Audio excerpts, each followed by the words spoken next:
E aí, galera, beleza com vocês? Tudo certo?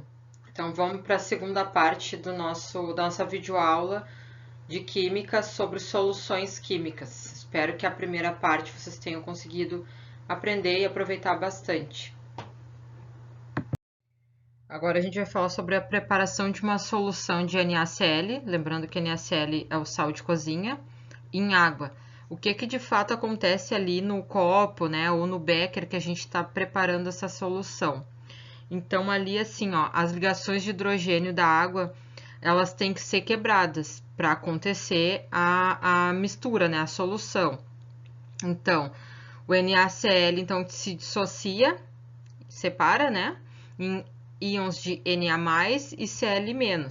Então, a gente forma interações de Na+ com água e Cl- com água, que é que tá os desenhos na figura aqui ao lado para a gente ver, tá? E aí os íons ficam dissociados em água, tá? Como o solvente é água, os íons ficam hidratados. Agora a gente vai falar sobre formas de expressar as concentrações, tá? A gente vai falar basicamente de soluções diluídas e concentradas. E aí depois a gente vai falar também sobre soluções insaturadas, saturadas e supersaturadas. E agora a gente vai ver também ali alguns cálculos que a gente trabalha com concentração, fração em quantidade de matéria, percentual, em ppm, parte por milhão, molaridade, título, que tem tudo a ver com o que a gente trabalhou lá também com estequiometria e grandezas químicas. Vamos começar falando então sobre solução concentrada e diluída. Então, a solução concentrada, ela contém mais soluto em relação ao solvente. Tá? Um exemplo, são 300 gramas de sal para 1 litro de água, certo? Já uma solução diluída, ela contém pouco soluto em relação ao solvente. Um exemplo, comparando, né? 10 gramas de sal para 1 litro de água. Daí a gente tem ali também a figurinha aqui abaixo, que mostra como é que a gente faz uma diluição. Ele tem uma solução estoque, que chama, seria uma solução, digamos, concentrada, mas não necessariamente, ela é mais concentrada do que as outras que eu vou fazer. Eu vou pegar uma quantidade dela, no caso ali na primeira, ó, da solução estoque, eu peguei 0,1 ml, coloquei num novo tubinho e adicionei água. E aí depois eu fui fazendo o mesmo com os outros tubinhos. E aí mostra ali de uma forma mais coloridinha para vocês entenderem, né, fazerem essa analogia, que ela vai ficando mais diluída, conforme vai passando do tubo 1 para o 2, para o 3, para o 4, para o 5. Uma boa tradução para que vocês consigam entender a diferença de concentrado e diluído é que, assim, em casa a gente tem costume de usar a palavra forte e fraco para descrever alguma coisa concentrada e alguma coisa fraca, né? Uma coisa concentrada e uma coisa diluída. Daí, por exemplo, né, uma xícara de chá ou de café, que ela pode estar forte ou fraca. Isso também tem a ver com ela estar concentrada ou diluída. Talvez fique um pouco mais fácil de compreender, tá? E em química a gente usa justamente os termos concentrado e diluído para fazer essa relação. Algumas formas de a gente expressar concentração. Então, vamos ver a nossa primeira ali, que é concentração em quantidade de matéria. E isso é dada por de mols por litro, porque o Czinho é a quantidade de matéria por litro. E aí eu vou fazer o N, que é a quantidade de matéria do soluto, dividido pelo volume. Mas volume de quê? Volume da solução toda. Então, é soluto por solvente. Uma outra forma é em fração molar da matéria, tá? Que é mol pelo total. Daí a gente vai ver ali que X é a fração em mol. E N é a quantidade de matéria do soluto e NT é a quantidade de matéria total, soluto mais solvente. A gente pode também expressar por porcentagem massa, que é quantos por cento eu vou ter de soluto dentro do solvente. E aí, como é que eu faço esse cálculo? Vai ser a massa do soluto dividido pela massa total vezes 100.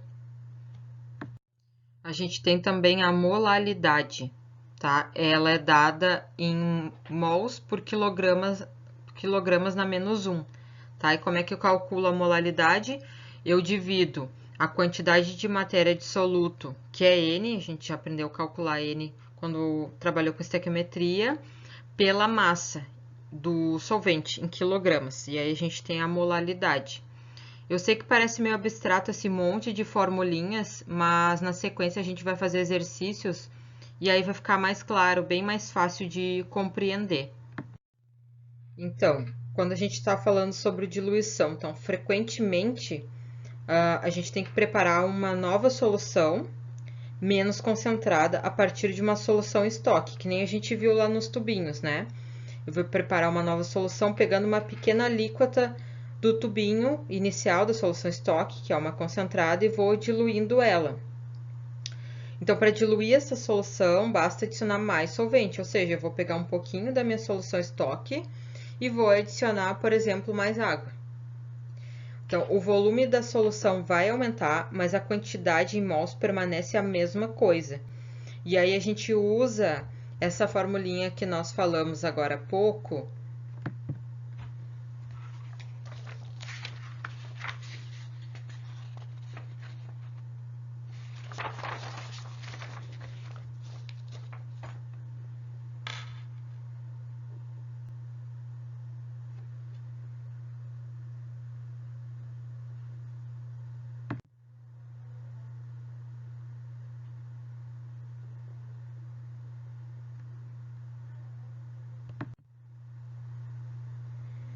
ou então a gente pode fazer, se eu sei a concentração inicial, o volume inicial, eu faço C inicial vezes V inicial é igual a concentração final seria o meu X, eu não sei qual é, e o volume final eu vou saber, né?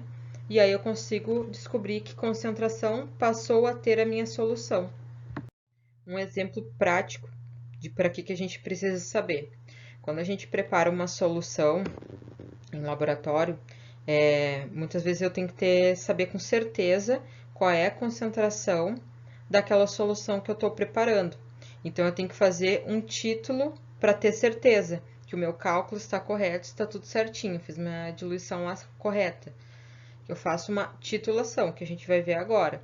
Então, o objetivo, então, sabendo a concentração de uma solução padrão, exemplo, o NaOH, a gente pode determinar a concentração de uma solução com a concentração desconhecida, um exemplo HCl, e, portanto, a quantidade de matéria de HCl. E aí a gente vai usar justamente os cálculos que nós falamos anteriormente, fazendo uma reação de neutralização com, por exemplo, HCl e NaOH, tá? A quantidade de matéria de HCl é igual a de NaOH. Daí também entra aqui o que nós já trabalhamos sobre balanceamento, ó. Vejam ali, ó, 1 para 1, deu certinho. Agora a gente vai comentar um pouco sobre soluções insaturadas, saturadas e supersaturadas, tá? Quando a relação entre soluto e solvente, as soluções são classificadas. Então, a solução insaturada são aquelas que apresentam uma quantidade inferior de soluto em relação ao máximo que podem ser dissolvidos, ao máximo que aquele solvente consegue fazer com que elas fiquem em uma solução homogênea, tá? Uma solução saturada são aquelas que contêm uma quantidade máxima de soluto em dada quantidade de solvente, em determinada temperatura e pressão. Depois, mais para frente, quando a gente falar sobre propriedades coligativas, a gente vai tocar no assunto de temperatura e pressão relativa a quando eu estou produzindo uma solução, tá? E a solução supersaturada, que são aquelas que contêm a maior quantidade de soluto do que a solução saturada corresponde. Então, são soluções instáveis, que só se mantém em condições particulares. Tipo, se eu tiver com uma temperatura X, ela vai ficar assim. Então, uma simples agitação mecânica, se eu bater na mesa, já vai ser o suficiente para ela decantar, ou seja, criar o material no fundo. Ela não vai ficar mais homogênea, ela vai ficar uma solução bifásica, por exemplo. alguns exemplos ali para ilustrar isso sobre os tipos de solução, tá?